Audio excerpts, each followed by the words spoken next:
వారికి brute majority వచ్చింది. ఇక మాకేం తిరుగులేదు. పోలీసులు మేము ఏం చెప్తే అది చేయాలి, ఎవరిని పట్టుకురమ్మంటే వాడిని పట్టుకురావాలి, ఎవరిని లోపలేయాలంటే వాడిని లోపలేయాలి అనేటువంటి పద్ధతుల్లో ఒక్కొక్క వ్యక్తి మీద ఒక కేసు కాదు, 2 కేసులు కాదు, 5 కేసులు కాదు, 20 కేసులు, 30 కేసులు, 15 కేసులు పెట్టి ఈ పోలీస్ స్టేషను, ఆ పోలీస్ స్టేషను, ఈ కోర్టు, ఆ కోర్టు తిప్పి చాలా హింసించేటటువంటి కార్యక్రమం, భయపెట్టేటటువంటి కార్యక్రమం, ఎప్పుడూ లేని విధంగా. బహుశా బ్రిటిష్ వారు పరిపాలన చేసే రోజుల్లో కూడా స్వాతంత్రం కోసం పోరాడినటువంటి వారి మీద ఇన్ని కేసులు పెట్టి ఉంటారని నేను అనుకోను. ఆ విధంగా ఒక అణిచివేత ధోరణితో సోషల్ మీడియాని కానీ అణిచివేయాలనేటువంటి ఒక దురుద్దేశపూర్వకంగా భయపెట్టేటటువంటి కార్యక్రమాలు చేస్తున్నారు. ఇది చాలా దురదృష్టకరం.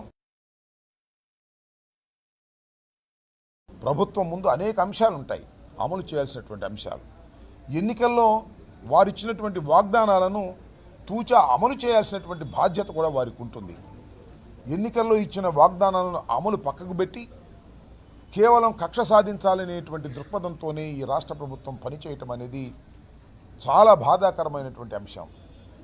అందువల్లనే మీ అందరికీ తెలుసు, లోకేష్ బాబు గారు ఇవాళ మంత్రిగా ఉన్నారు, ఎడ్యుకేషన్ మినిస్టర్గా.